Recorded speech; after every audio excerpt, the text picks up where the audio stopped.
อ๋อบ่ได้บ่เหอะใช่เอาไว้กระทด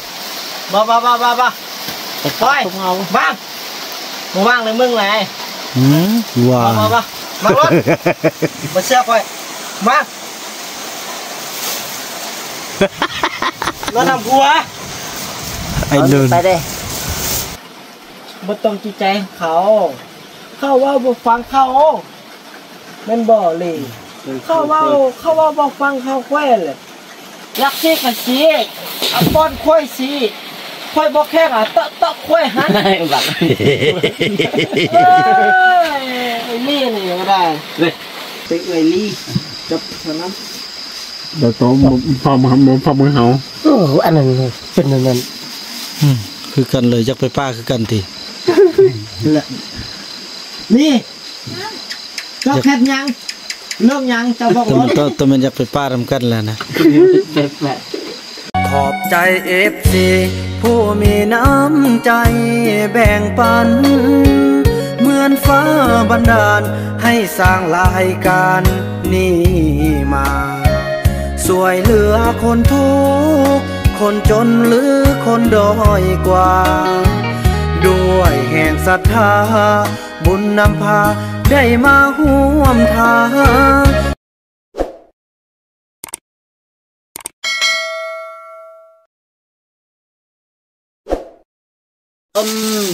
เอาไปยิงกันก็มีกับบ่อาเพื่อ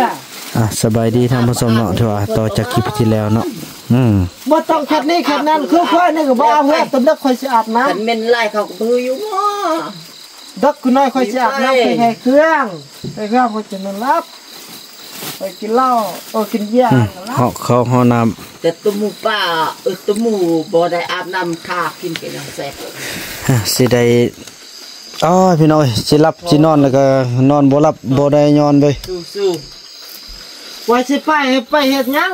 แม่ผู้บ่าวอยู่พุ่นก็บ่มีผู้บ่าวมีแต่พ่อห้างไม่ไม้สิเอาจังได๋มันนี่เอาพี่น้องเยอะงูตอดเสียครบสิได้ไปเอาพี่น้องเดียวกันเสือตอดงูครบเท่าใดบ่อยากรอเลยวิญญาณบ่บาดบ่วิญญาณก็คือกันบ่ต้องเอาเพชร7ขาดก็มันมีทำนายตัวนี้ล่ะพอสิเอาปักขึ้นมาว่านั่นเรียบร้อยบ่เสียตะคนละไปหมดละเรียกป้าโอ้ยเอาวัดตายแหละเรียกไปมีหน้าของล่างคือตัวอย่างครับผมเขาว่าสิปะพัวไม่สิไปเอาพวมอันพวกก้าอยู่พุ่นก็เอาซะมันก็บอกว่าล็อกงูตอดงูเสียครบกับยามันเถอะเพิ่งบอกว่าละ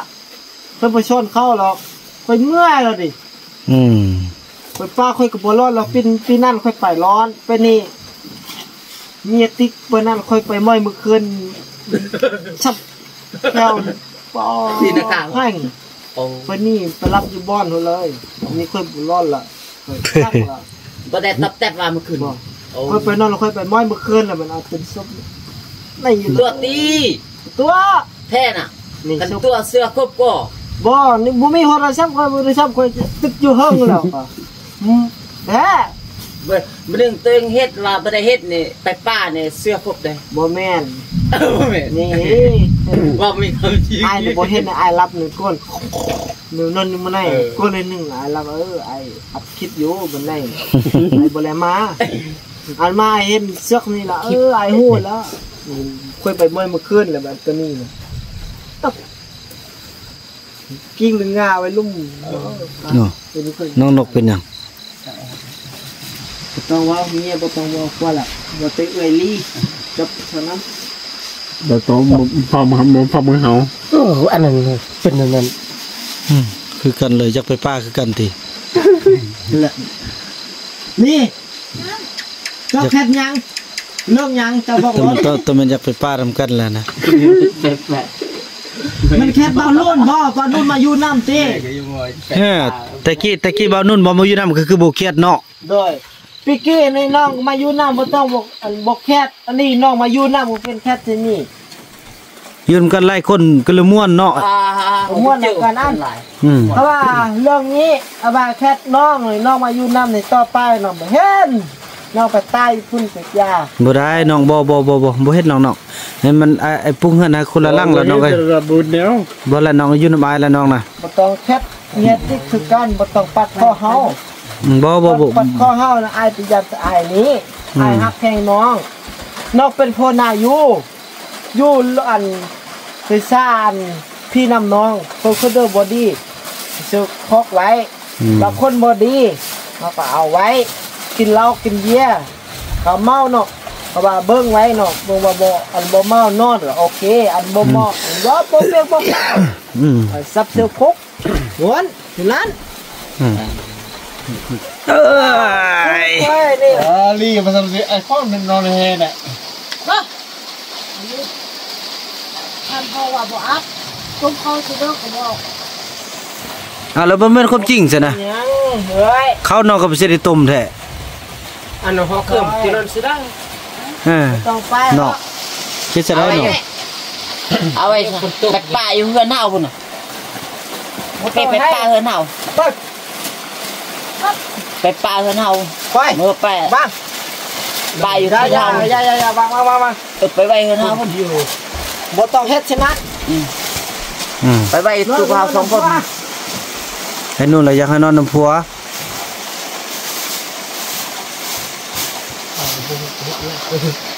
บ่ต้องไปรีบบ่ต้อง เดี๋ยวไอ้พาไอ้กันไอ้กันเขายอมหมดแล้ว โอ้ยทุกอย่างน้องดีหมดแล้วไอ้ก็บ่ติดดอกทุกอย่างน้องบ่มีหยังดีอันผิดหรือพลาดได้แหละ ไอ้ โดย นเด้อก็อดบ่ต้องไปอยู่นำกันม่วนกินข้าวก็แซ่บบ่เฮ็ดหยังก็ได้ผัวเฮ็ดตามก็ได้มายิ้มเสิร์ฟผัวก็เจอแล้วแต่ผิดข้อหนึงซื่อๆมันก็ขอโทษขออภัยแล้ว มันก็บ่คิดว่าเอื้อยสิเครียดมันคนก็ว่าคนจะซื้ออันมันว่าความจริงเลยมันก็เป็นห่วงซื้อตำน้อยอด บ่ได้บ่เฮอใส่เอาไว้กระทดบ่ ไป ปล่ ปล่ อ อย ยพวกเรา บ้างบ่ว่างเลยมึงไง ว้า บ่มารถบ่เชื่อค่อยมาแล้วนำผัว ไอ้นู่น ไปเด้ เฮ้ย เอานี่ บ่อันนี้เหรออันเนี้ยบ่อันนี้เอาไปไว้เอาไว้ลุ่มมัน นอนนำผัวบ่ต้องเฮ็ดกัน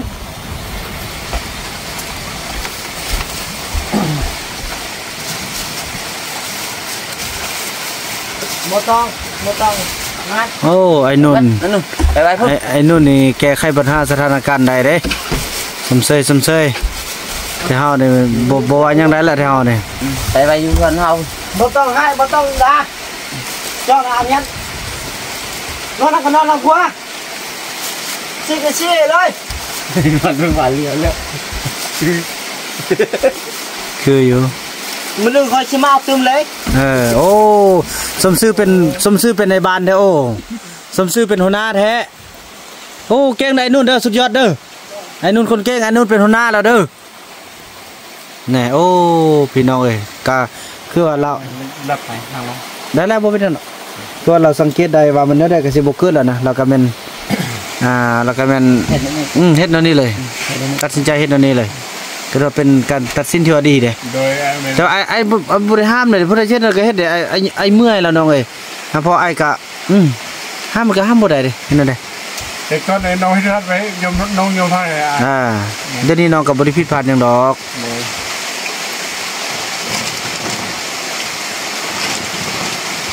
น้องก็ดีหมดแล้วเดี๋ยวนี้ไอ้ก็บ่ติบ่ฮีหยังดอก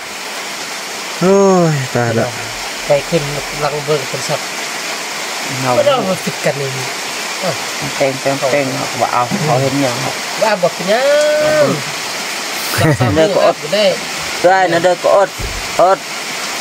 พยายามสู้ๆเฮามาอยู่นี่นี่ ไอ้นุ่นมาเฝ้านอนอยู่นี่ไอ้อนุญาตให้น้องนอนอยู่ทางน้องนี่ก็ได้เด้อนอนเฝ้าก็เด้อเขานอนได้เด้อ เห็นนี่แหละ เด้อพอน้องเป็นผู้ที่เบิ่งเขาได้เลยเพราะไอ้จะบ่ได้เบิ่งหยังล่ะไอ้บ่มีสิทธิ์ว่าหยังได้แล้ว เพราะว่านั่นก็บ่ฟังละ เอาเสือกมัดกินละนี่นี่ เพิ่นเสื้อ2-3 นี่เอาเสือกมัดตินไว้ยันไปมัดตินเลย2 อันมันมาไปไปป่านั่นสิมันไปแล้วมัดติน บ่ทำมัดคันคนสิไปเฮ็ดนั่นได้มันก็ไป เห็นเธอไปจับดึงไว้ มึงแพ้เราเป็นแพ้ผู้ชายแล้ว มันมาไปหรอกมันมาไปแล้วคนดีนะมันคนดีมันบ่ ตัวไอ้นู่นแก้ไขสถานการณ์พี่น้องเอ้ยโอ้ เกลียดซื่อๆมันบ่ไปหรอกคนนี้คนใจเยิง วันนี้วันนัวไปซื้อคุณนมซื้อแอมลอยซื้อฟิตติ้งซื้อขนาดเล่าอันฟิตติ้งอะไร มันบ่ไปหรอกมันแห้งสลัดอันนี้มันเฮ็ดซื้อไปแล้ว เฮ็ดใส่เฮาก็ต้องเฮ็ดใส่คืนนั่นนี่แหละให้มันจึงฮู้ว่าเฮาก็บ่ได้แค่หยังหั้นนะ โดยจะมัน ยามใดก็ยามอ่อนตลอดก็สังสิว่าแหละ ต้องอ้วยเปไปหยัง เดี๋ยวได้ก็สิไปแล้วนู่นเลยเฮ็ดนั่นได้ เนี่ยว่ะ บ่นอนหาเฝ้ามันนี่ เจ๊มึงแพ้ไปกุ้มไปยุ่งกันได้เว้ยตู้แล้วก็เต็มไปหมด ยาแล้วน้องเอ้ยคันเขาสิไปก็บ่ทางห้ามดอกเนาะบ่ทาง มีบัตรหรอมีตู้มีเงินมีบัตรหรอ ดีแท้ก็แบบนี้ เบิ่งคือสิบ่อยู่แล้วนั่นแหละก็สิบ่อยู่ล่ะบ่มีหยังก็สิไปแล้วนะ ไอ้ที่อัดคลิปไล่ๆเด็ด เพราะเป็นหลักฐานเนาะว่าเฮาก็บ่อยากให้ไปแต่เขาอยากไปเองเนาะ ไม่เปลี่ยนหรอก เราก็บริหารอีกแล้ว เอาคนเยอะๆมันพอจัดยังยังที่ชื่อคนนึง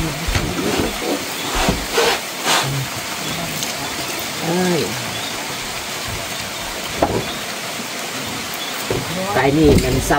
ำขับอดขับทนปัดซ้ำเทวดาขึ้นเอาเจอนะ ก็ต้องให้นะก็ทอดอะไร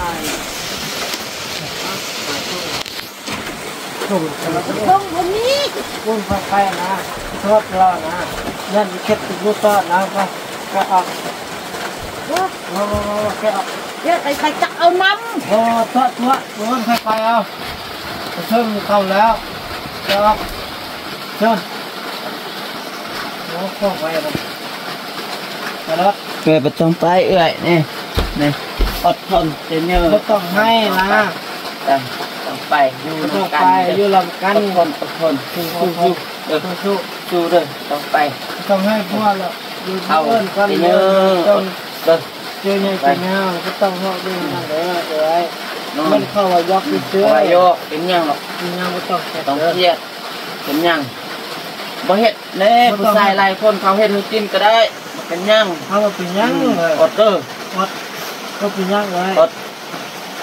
เด้อ ก็ต้องให้นะ นี่เป็นยุ่งนะเครื่องก็บ่มีไฟซ้ายก็บ่มีนะคือดึง อันนี้กลายเป็นพี่นำนองกันเมื่อที่คนบ่ต้องการว่ายังขายสู้ๆมีเบียกให้เรากันบ่ต้องให้ไว้อดกันอดบ่ว่าไปเลย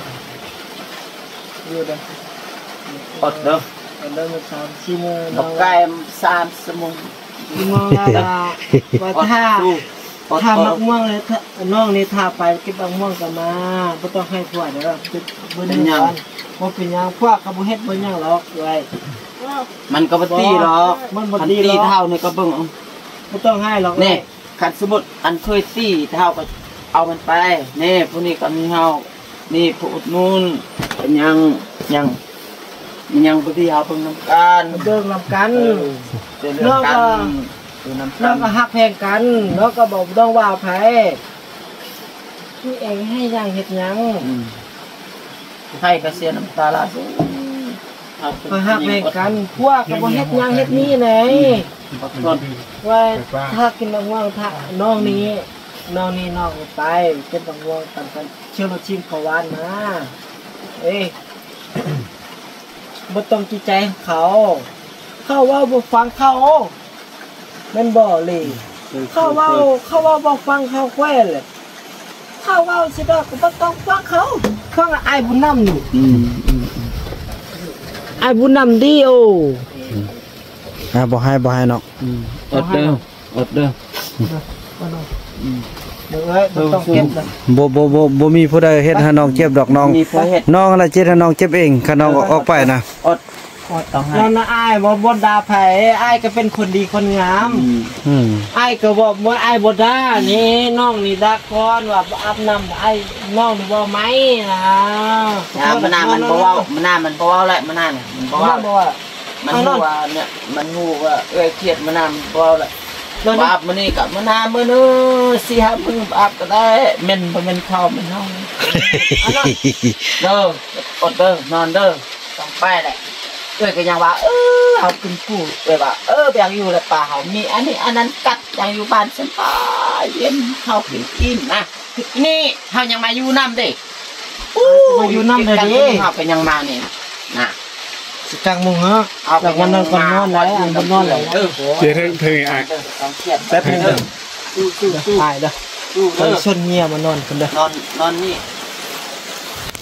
หักแทงกันไว้นี่เด้อพี่น้อง สมมุติคันว่า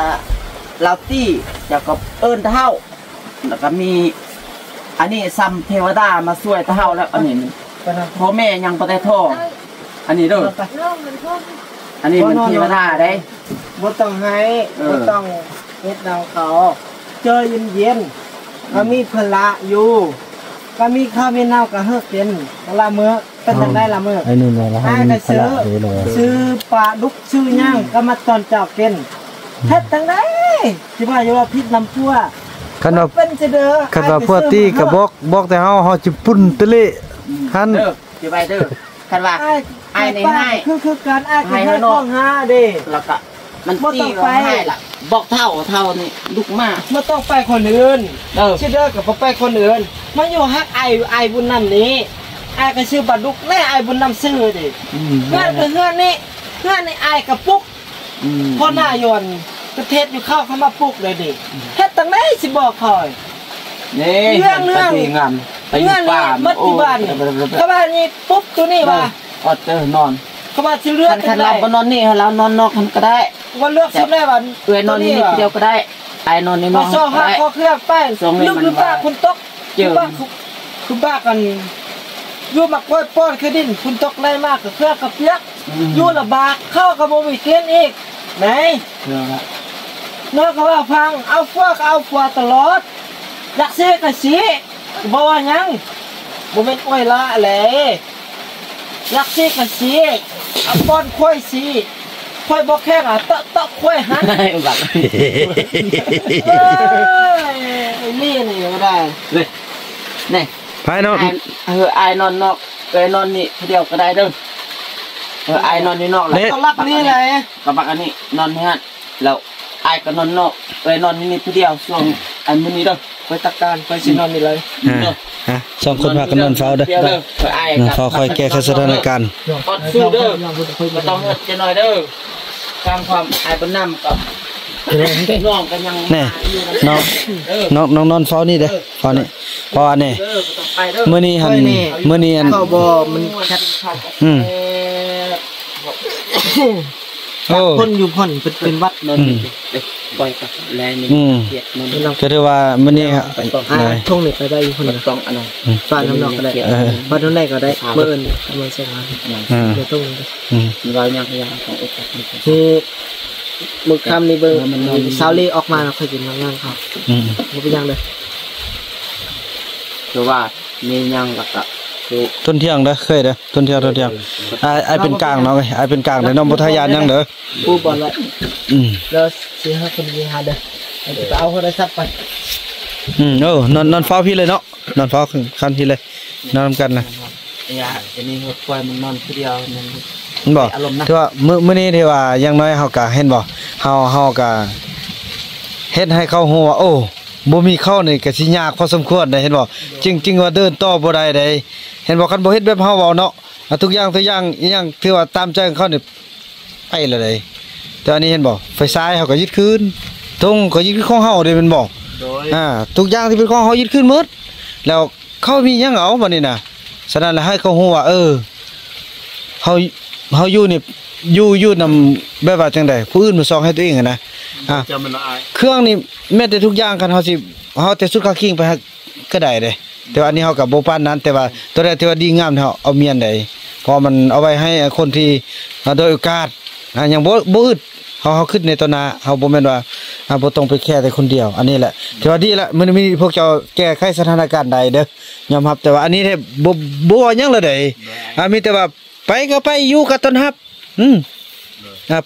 แท้จริงก็บ่อยากให้ไปแล้วแต่ว่าเฮ็ดจังได๋เข้ามันหักฟื้นเด้เนาะแม่นบ่เฮาจนสินอนหลับแล้วเขายังข้อเครื่องไปผู้เดียวเอาแล้วสิ่งที่ผ่านมามันก็ผิดพลาดก็เฮาซ่อนซื่อคันว่าเขาบ่มักก็จำเป็นเด้เฮาก็บ่แม่นว่าเฮาหายเฮาด่าเนาะเฮาก็บ่คมดีคมงามเด้เฮาก็เอาอยากพัฒนาเด้คันว่าเขาปรับตัวบ่ได้ก็จำเป็นล่ะก็บ่แม่นว่าอยู่ๆเฮาจะหายว่าเจ้าบ่ดีแหละเจ้านั่นเจ้าไปผู้อื่นเจ้าไปบ่นั้นบ่นี้ซะค่อยบ่ฮับค่อยบ่หยังเฮาก็บ่เคยเว้าเนาะแม่นนมบ่เคยเว้าแต่เฮาก็ยืนยันนำกันแต่เฮาก็บ่ได้เว้าหยังฉะนั้นแหละอันนี้เฮาต้องอยู่ด้วยความที่ว่าถูกต้องบ่ทายานหยังเด้อน้องคือกันน้องได้ถูกต้องทุกอย่างน้องก็บ่ได้ผิดพลาดหยังดอกไอ้ก็เบิ่งหรือว่าเบื้องหลังบ่มีหยังติที่ว่าเฮ็ดเฮ็ดให้มันเจ็บใจมันยานเนาะบ่มีบ่เฮ็ดใช่มั้บ่มีก็จักแล้วไอ้เข้าใจเฮาพ่อเมียน่ะเฮาก็ต้องอยากอยู่อยากนอนนำกันเฮาก็ต้องสุซี่อยู่แล้วแต่นี่มันได้ว่ามันคัดตลอดเด้มันบ่ให้เด้เฮาไปสมมุติเฮานอนในก็ไปนอนนอกเฮาไปนอนนอกก็นอนในสินะมันมีความหมายเท่าใด5 มื้อแล้วบ่ได้นอนนำกันเด้อันนั้นแหละเช่นนั้นได้เฮาก็คันแม่นเฮาก็สังเกตแต่ละครั้งโอ้มันไปมีผู้มาบ่มันไปมักผู้มาบ่เขาว่าจังซั่นใดคันเป็นเมียเฮานะอันนี้มันนี่อีหยังต่างๆก็บ่ได้เฮ็ดหยังเห็นบ่คือเราว่าเจ้ามาอยู่นำเฮาเจ้าอันนี้ก็เฮาจะบ่เฮ็ดหยังเฮาจะนั่งกินนอนกินมันก็บ่แม่นพออยู่นำเฮามันเฮาพี่เป็นผู้สิทธิ์ที่บอกว่าเจ้าก็ต้องเฮ็ดช่วยกันบ่แม่นว่าสิเอาเปรียบเอารัดคันเจ้าอยู่ลากินอากาศเข็นแดเนาะอันนี้เจ้าก็กินข้าวอย่างขี้ลาจะบ่ไปเฮ็ดเวียกเนาะเจ้าก็แต่งอยู่เขากิน1ข้าว1น้ำค่อยก็ดีใจอันนี้อันนั้นก็บ่เฮ็ดจักอย่างเอาฉะนั้นแหละนี่ก็บ่น่าอยู่ก็บ่น่านี่ก็บ่บางอันนั้นแหละบ่ไม่แต่เฮาก็ต้องเฮาต้องซ่อนกันถ้าว่าสิอยู่กันก็อยู่กันด้วยสันติถ้าบ่อยู่ก็เขาอยู่ป่าคือกันมื้อนึงบ่ได้นึงเขาคนผู้ชายไปเฮ็ดยักอยู่ไปเบิ่งใส่แฮกลับมาเบิ่งติคือกันบ่ได้นึงเขาเบิดมือติคือกันชาวลี่คือกันค่อยมาไปซื้อใส่แฮกกลับมาตัวแรงบ่ซ้อหาเข้าบอกเมียอย่าตินึงเข้าได้บ่เมียบ่นึงค่อยซ้อหาก็บ่มีติมาเข้าอยู่หั่นบัดสุดท้ายเมื่อกี้มันว่าคันผู้ใดอยู่นี่ล่ะตายเด้อมันบ่ได้บ่เว้าซั่วบ่ซั่วไปซับแซงบ่ซับแซงพอนี่เป็นเบิ่งเด้อได้เห็นว่าเด้อพอยสินะอ้ายบุญนำแล้วคอยคือเด้อว่าเจ้าอยู่นี่จะเป็นแก่บ้านแล้วแม่ซึกก็บอกแล้วจะเป็นชินะอ้ายบุญนำเลยนี่ว่าชินะแล้วต่อไปค่อยบ่ไปแล้วสิได้ยกเป็นในบ้านเด้อผู้นี้เป็นผู้พัฒนาเป็นในบ้านเฮานับถือเป็นในบ้านแหละเครื่องค่อยก็เก็บไปหมดเห็นบ่การจัดการของเรามื้อนี้โอเคเด้ถือว่าคนร่วมกันเอาตัวนี้ไว้อยู่ก็อยู่นอนก็นอนดีอันบ่นอนนิ่งค่อยตามื้อคืนบ่ฟังบอกไอ้โทรหาตำรวจมาจับไปสู่คุกโอ้เดี๋ยวคิดไก่กวางไก่ขนาดเลยดีแล้วอันซาลีกันนอนแล้วเนาะเด้ออันนี้ก็พากันนอนเฝ้ากันอยู่นี่เด้อเราไม่อยากอะไรพวกไอ้กันนอนร่มเด้อเพื่อไอ้มันไอ้นอนรับค่อยกินลิ้นเพื่ออะไรจับนี้ไอ้ก็ไอ้ก็เฮ็ดเวียกไอ้ก็ขี่รถมาหมดมือมันก็เมื่อยเด้เทวานั้นแล้วพี่น้องเนาะเทวามื้อนี้ก็โอ้ขอบคุณทุกท่านเนาะที่ว่าแก้ไขสถานการณ์โดยเฉพาะก็คือเบานู่นพี่น้องเนาะก็ถือว่าโอ้ดีใจพี่น้องเดี๋ยวดีใจเนาะขอเป็นขอไปพี่น้องเราทำ2คนบ่แปแหละที่นอนนั่นแหละเนาะให้มันฮู้สบายว่าอันใดเป็นอันใดพี่น้องกินมักม่วงก็ถ้าค่อยนี่ไปเก็บตัวแรกขี่รถพอวานเอาบ่พันก็สิโทรหาพ่ออ้ายนี่ไปฮับนี่แหละรู้จักก็มีล่ะยามนี้รู้จักไปบ่ได้เท่านั้นล่ะพี่น้องคลิปนี้บ่าวมันขออนุญาตกล่าวคำว่าสบายดี